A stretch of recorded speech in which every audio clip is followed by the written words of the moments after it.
며칠 전 태풍 이안으로 해서 플로리다가 큰 재난을 당했습니다. 많은 사람들이 고통당했죠. 여러분 위에서 꼭 기도하실 때 기도해 주시기를 바랍니다. 홍수가 나면 온통 세상이 물바다가 됩니다. 그런데 마실 물은 찾아보기 힘듭니다.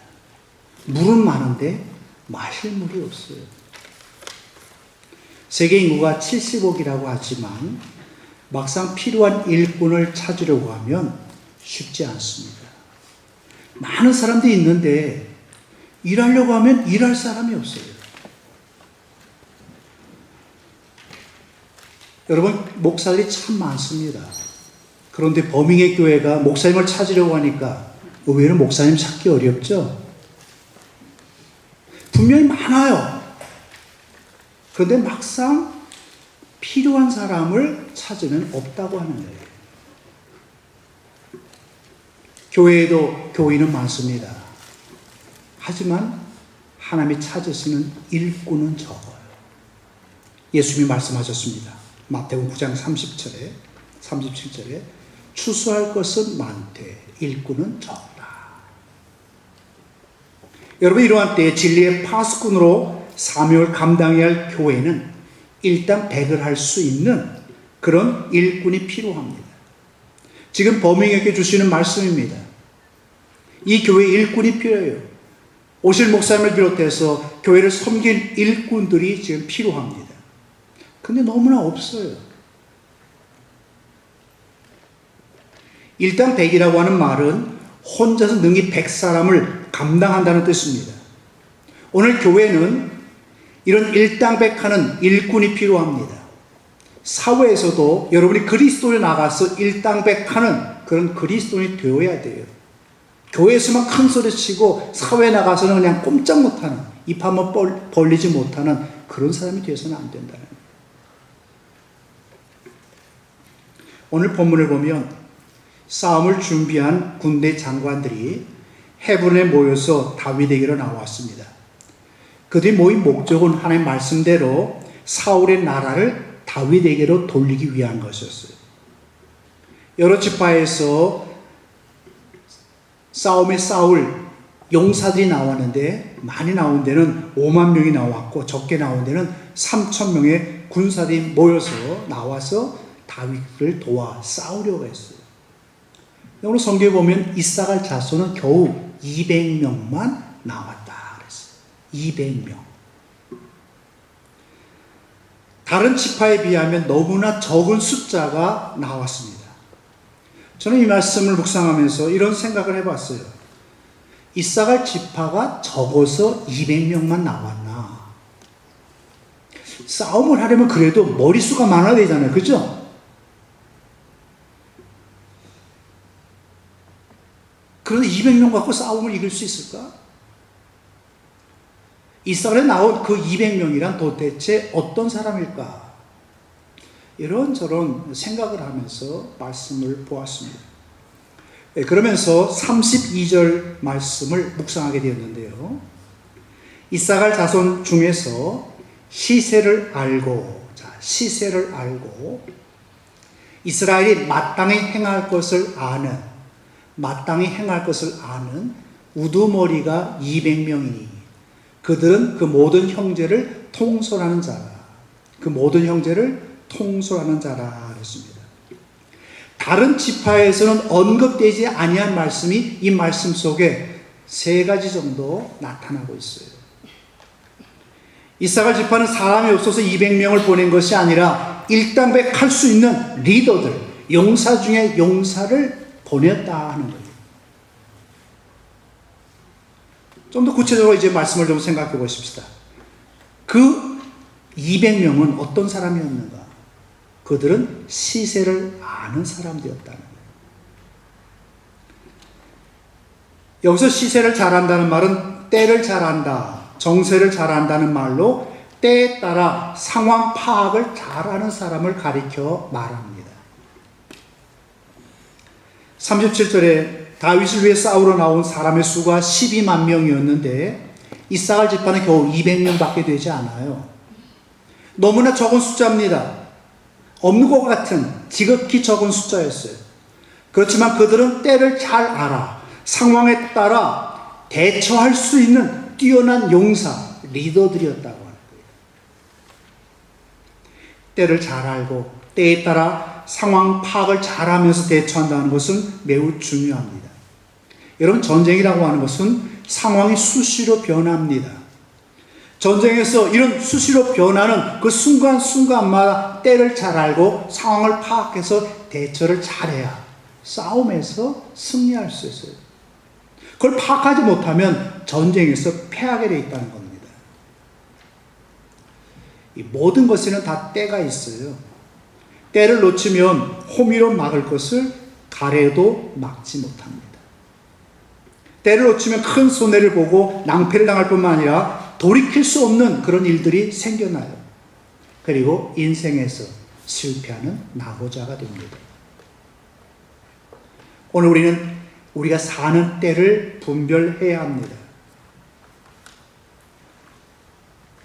구원받을 만한 때요, 은혜의 시대라고 말하니까 그냥 마냥 좋다고 여러분 생각하지 마세요.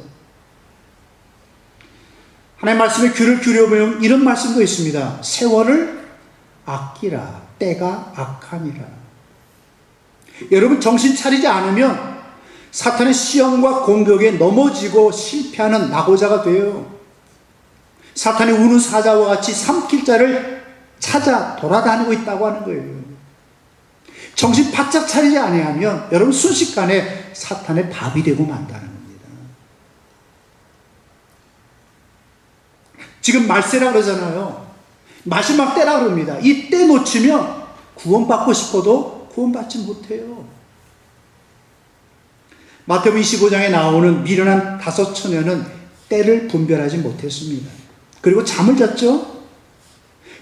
상황이 변하는 것에 따라 대처를 못했기 때문에 기름이 없어서 살아간 사이에 신랑이 오심으로 잔치에 들어가지 못했잖아요. 사도 바울은 우리에게 이런 말씀으로 경고하고 있습니다.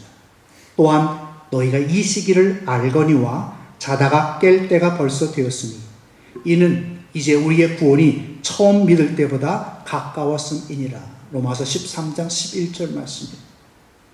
지금은 잠잘 때가 아니라 잠에서 깨어날 때라고 경고하고 있습니다. 팬데믹이 수년간 지적되면서 많은 사람들이 영적인 잠을 깊이 자고 있습니다. 게으르고 안일한 가운데 신앙생활을 하고 있어요. 주일날 교회를 가지 않아도 마음에 찝찝함이 없어요. 두려운 게 없습니다. 그저 마냥 편하고 좋아요. 여러분 아시기 바랍니다. 주님이 오실 때가 가까웠어요. 그때는 우리가 알지 못합니다. 그때를 우리가 바라보고 깨워서 대처하지 못하면 우리는 구원받지 못해요. 이 시대가 어디로 가고 있는지, 하나님의 때가 지금 어디까지 와 있는지 분별하는 것이 중요해요. 세상에 승리하는 사람들, 성공하는 사람들, 남보다 앞서가는 사람들의 모습을 보면 때를 바로 알고 결단하고 행동하는 사람들입니다. 남보다 한 발 앞서가는 사람들이에요. 부동산으로 누가 돈을 벌었다 그런 다음에 여러분 부동산에 돈 투자하면 그 사람은 망합니다. 그죠? 한 발 앞서가야 돼. 미리 투자해서 미리 돈 벌어야 되는 거예요. 신앙생활도 똑같아요. 때를 바로 알고 바로바로 결단하고 나아가야 한다는 거예요. 21세기와 특별히 급변하고 있습니다. 모든 것들이. 나이 드신 분들도 정신 못 차리면 한번더 바보가 되는 세상이 됐어요. 여러분, 우리의 수가 작고 우리의 힘이 약한 것 같아도 우리의 삶에서 때를 잘 알고 대처 잘하면 우리는 승리하고 성공합니다. 앞서가게 해야 다른 사람보다. 저는 여러분들이 그런 사람들이 되기를 간절히 소원합니다. 둘째로, 그들은 마땅히 행할 것을 아는 그런 리더들, 사람들이었다 그랬어요. 32절 전반부에 이사갈 자손 중에서 시세를 알고 이스라엘이 마땅히 행할 것을 아는 두목, 보스, 리더라는 거죠. 자, 때를 알고 상황에 잘 대처하는 사람일 뿐만 아니라 마땅히 행할 것을 아는 사람들, 그렇게 표현하고 있어요. 다시 말해서 그들의 숫자는 200명밖에 되지 않았지만 오합지졸이 아닙니다. 용사 중에 용사여 리더들이었습니다.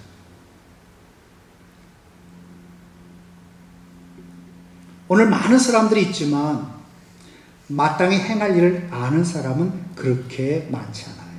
적어요. 마땅히 행할 것을 아는 사람이란 말은 일에 대한 의무와 책임을 아는 사람이라는 뜻이고, 동시에 자기가 무엇을 해야 하는지를 아는 사람이요, 목적이 분명한 사람이라는 거예요.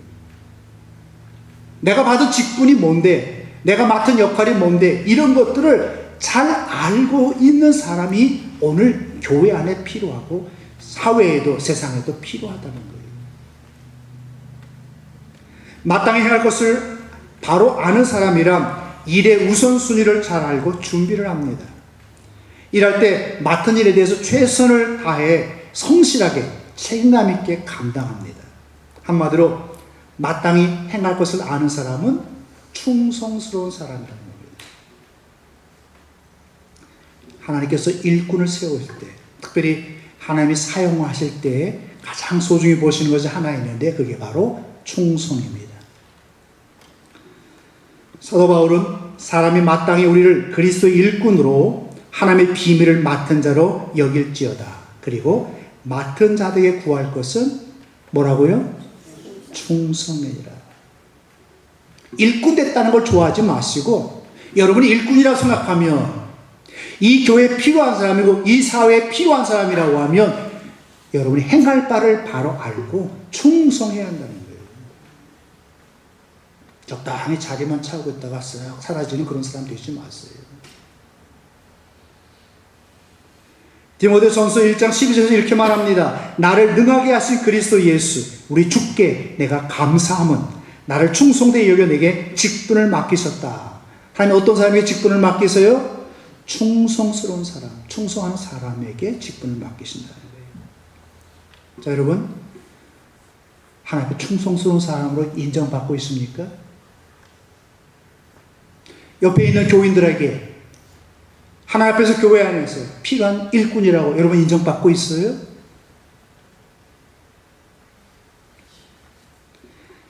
하나님의 직분을 소중히 여기는 사람을 귀하게 사용하시는데, 요즘 교회 안에 직분을 받은 사람들, 무슨 역할을 맡은 섬김을 하는 사람들 보면 그거를 소중히 여기질 않아요. 여러분, 교회 직분은 계급이 아니잖아요. 충성하라고, 더 많이 헌신하고 봉사하라고 준 거잖아요. 그래서 사도 바울은 일꾼에게서 가장 중요한 것은 충성이라고 말한 겁니다. 충성은 직분을 맡기신 분과 직분에 대한 태도를 의미합니다. 태도가 실력보다 더 중요합니다. 여러분들 이렇게 생각하죠? 실력이 중요하지 뭐 태도가 중요하냐. 그런데 여러분, 실력이 있어도 태도가 나쁘면 하나님 앞에 쓰임받지 못해요. 실력이 조금 부족해도 태도가 좋으면 실력은 얼마든지 무한대로 발전시킬 수 있습니다. 누구에 의해서요? 하나님에 의해서. 하나님이 나에게 능력을 주시기 때문에 무한대로 나의 능력은 커져요. 그러나 태도가 불량하면 하나님이 주지 않았어요. 내게 능력 주시는 자 안에서 내가 모든 것을 할 수 있다고 사도 바울이 고백한 것, 바로 이런 이유 때문에 그래요. 충성에서 충이란 한문은 중심이라는 중과 마음이라는 심이 합쳐져서 형성된 단어입니다. 이 성이라고 하는 한문은 말씀이라는 언변에 이룰 성이라고 하는 단어로 합성된 그런 말입니다. 그러니까 한문이 말하는 충성은 말씀을 이 마음에 두고 그 말씀을 성취한다는 거예요. 오늘 여러분에게 주신 그 하나님의 말씀을 여러분이 여러분의 마음에 두고 그 말씀을 성취해간다, 이루어간다, 행한다는 거예요. 그게 충성입니다. 제가 주중에 새벽기도에 말했습니까? 지난주 설교 제목이 뭡니까? 하고 물어봤어요. 자, 지난주 설교 제목 뭐죠? 지난주 설교 제목. 지난주 주고 보세요. 말씀을 마음에 두고 그것을 실천하는 사람이 충성스러운 사람이에요. 그런데 지난주의 말씀, 아니 어제의 말씀도 기억 못하는 경우들이 많잖아요. 그럼 무슨 충성한다 그래요? 누구한테 충성하는 거예요? 사람에게 충성하는 겁니까? 사회에 충성하는 겁니까? 하나님께 충성하는 거잖아요. 그렇다면 하나님 말씀이 내 마음속에 있어야죠.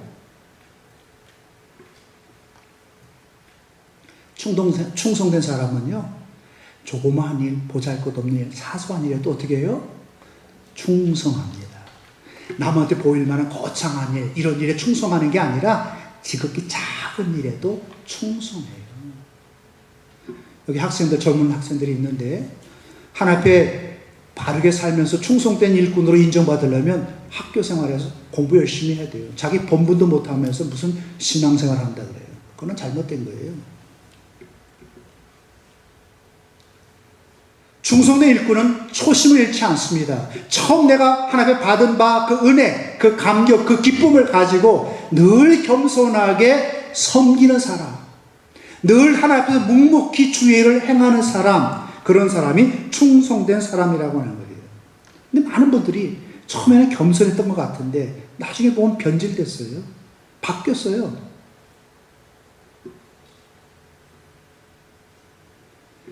마음을 가슴에 두고 열심히 그 일을 성취하게 노력하는 사람은 변하지 않습니다. 어제나 오늘이나 앞으로도 변하지 않는다는 거죠. 이스라엘의 용사는 마땅히 행할 것을 알고 한순간도 사명을 잃지 않고 충성을 다한 사람들이었어요. 그래서 일당백한 거예요. 하나님의 요구하시는 그런 일꾼이 된 건데 오늘 여러분이 바로 일당백하는 일꾼들이 되길 바라요. 여러분 한 명이 사회에서 100명보다도 나아야 돼요. 1000명보다도 나아야 된다는 거예요.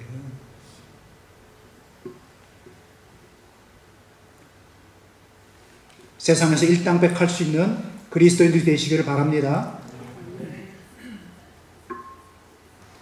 셋째로 그들은 모든 사람들을 잘 관리하는 사람들이었어요. 모든이란 말을 주목하세요. 자기한테 잘하는 사람만 돌보는 거 아니라 자기한테 잘 못해도, 자기한테 도움되는 사람만이 아니라 자기한테 도움을 안 줘도 어떻게 해요? 돌아보고 살피라는 거예요. 32절 다시 말씀을 보면 이사갈 자손 중에서 시세를 알고 이스라엘이 마땅히 행할 것을 아는 두목이 200명이니 저희는 그 모든 형제를 관할하는 자며. 자, 형제를 관할한다. 이 말은 형제를 돌본다는 뜻이에요. 이사갈 지파를 제외한 다른 지파에서 온 사람들을 가리켜서 싸움하는 큰 용사라고 말씀했습니다. 다른 지파에 나온 군인들 싸움에는 넘버원, 최고라는 거예요.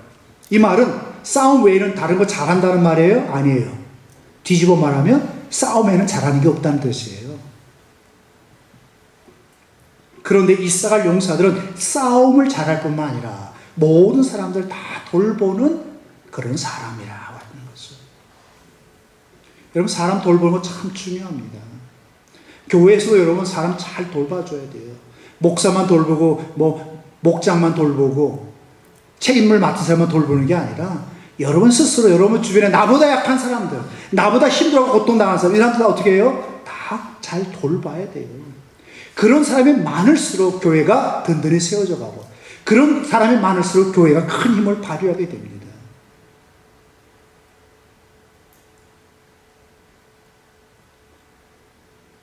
사람을 돌본다는 거 참 중요한데 특히 전쟁과 같은 상황 속에서 동료들을 살피는 거, 돌보는 거 굉장히 중요하죠. 그 사실을 통해서 전우회가 생겨요. 끈끈한 전우회. 그러면 죽음도 두려워하지 아니하고 나아가서 싸우게 됩니다. 특별히 정신무장을 잘 하기 위해서 지휘관 어떻게 해야 돼요? 부하들을 사랑해야죠. 그래야 부하들이 지도자를 믿고 따르잖아요. 자기를 사랑하고 자기를 위해서 목숨까지 내줄 수 있는 지도자라면 그 부하들도 그렇게 한다는 거죠. 그런 이야기가 있잖아요. 6.25 때 돌격 앞으로 그래놓고 자기는 쏙 숨고 부하만 앞으로 나고 다 죽게 했다고. 그럼 누가 싸우겠습니까? 누가 일하겠어요? 돌격 앞으로 그러면 그 다음에 어떻게 해야 돼요? 자기가 제일 먼저 앞에 나가야죠. 오늘 하나님이 우리 교회에서 그런 사람을 찾고 계시고 원하신다는 거예요. 우리가 살아가면서 물질이나 시간, 또 다른 여러 가지 것들을 관리하는 것도 중요하지만 제일 중요한 것은 사람을 관리하는 겁니다. 여러분, 사람 관리하지 못하면 모든 일에 다 실패해요. 이 목회도 관계거든요. 교인들의 교제도, 성도 생활도 관계거든요. 이 관계라는 걸 뭘 말해요? 서로의 그 사이가 원만해지도록, 좋아지도록, 그죠? 돌아보는 거잖아요. 돌보는 거예요. 돌보지 않는데 거기에 관계가 끈끈하게 형성될까요? 안 되거든요. 자, 오늘 빠진 분 있으면 왜 빠졌지? 한번 전화해보고, 가까이 있으면 한번 찾아도 가보고, 이러면서 관계 형성이 되는 거거든요. 그렇게 돌보는 교회가 화목한 교회고, 그죠? 행복한 교회고, 능력 있는 교회잖아요.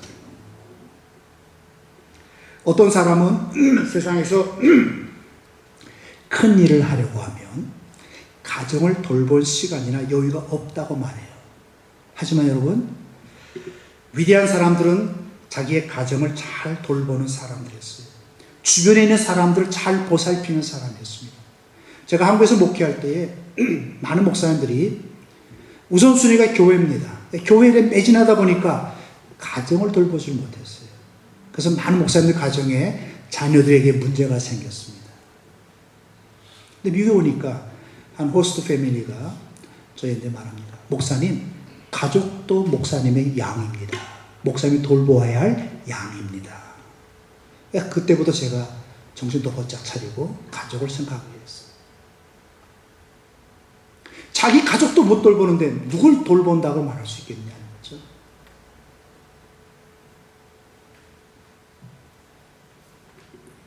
사랑하는 성도 여러분, 일을 많이 하는 교회가 능력 있는 교회가 아닙니다. 사람을 잘 돌보는 교회가 능력 있는 교회입니다. 왜 교회가 사랑 없다 그래요? 말로만 사랑 외치고 돌보지 않으니까.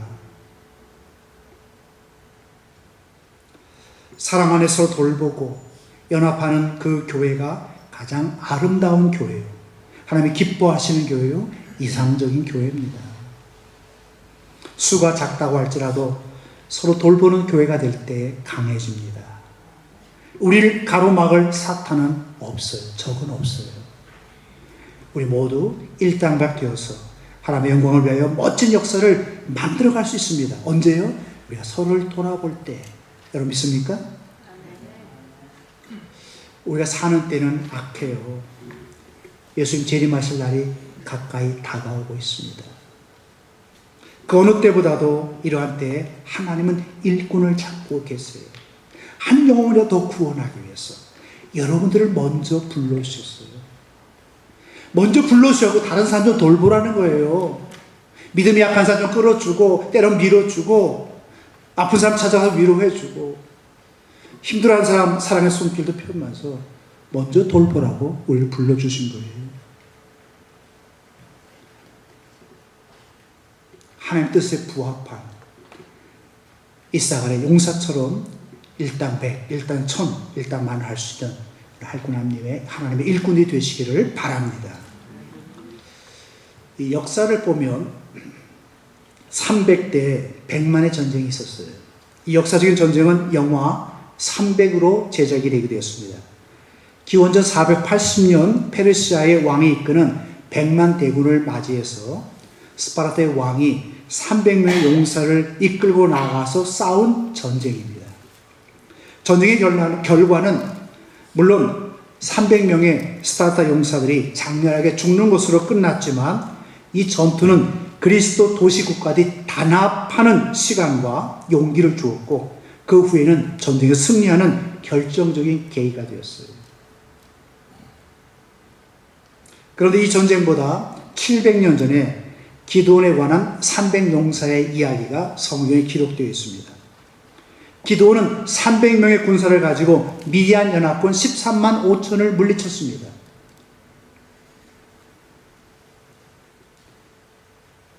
기드온이 미디안 연합군을 물리치기 위해서 군사들을 모집했습니다. 그때 전쟁에 참여하기 위해서 나온 사람들이 3만 2천 명이었습니다. 자, 3만 2천 명, 13만 5천 명이 보면 적어야 많아요. 많이 적죠. 그렇지만 하나님은 야, 너무 많다. 다 돌려보내라. 테스트를 하면서 300명만 남겨놨어요. 300명만. 300명 대 13만 5천 명이죠. 마치 계란으로 바위치기 싸움입니다. 뿐만 아닙니다. 기드온이 전쟁에서 사용한 무기란 칼이나 창과 같은 것이 아니었습니다. 기드온이 손에 들었던 것은 나팔과 횃불과 함성, 항아리였습니다. 그런데 칼 한 번 쓰지 아니하고 한 사람도 죽지 아니하고 승리를 거두었습니다. 전쟁의 승리는 하나님께 달려있기 때문이죠. 실력이 아니라 하나님이 보시는 내 마음에 합한 그런 일꾼이 있을 때 우리가 승리할 수 있다는 거예요. 이 교회가 감당 못할 일이 없다는 거예요. 여기서 우리가 또 하나 지나칠 수 없는 것을 하나 말씀드리면요. 기드온과 함께한 300명은 용기와 순종이라고 하는 요소를 갖고 있었어요. 용기도 있었고 순종했습니다. 지도자가 말하는 대로 그대로 따랐어요. 그랬더니 전쟁에서 승리했다는 거죠. 오늘 여러분들도 말씀이 선포될 때 그 말씀을 듣고 순종하실 뿐만 아니라 할 수 있다고 하는 자신감과 확신감을 가지고 여러분이 용기를 가지고 행하시기를 바랍니다. 자, 숫자에 관심이 많습니다.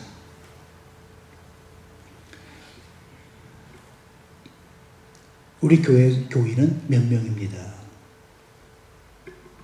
우리 교회 예산은 얼마입니다. 우리 교회 땅은 몇 에이커입니다. 많은 사람이 숫자를 자랑합니다. 숫자에 관심이 많아요. 근데 숫자는 숫자일 뿐입니다. 세상 사람들 말하죠. 나이는 뭐에 불과하다고요? 뭐에 불과해요? 예, 숫자에 불과하다. 숫자가 적다고 해도 일당백하고 일당천 할 수 있는 용사가 있다면 승리합니다.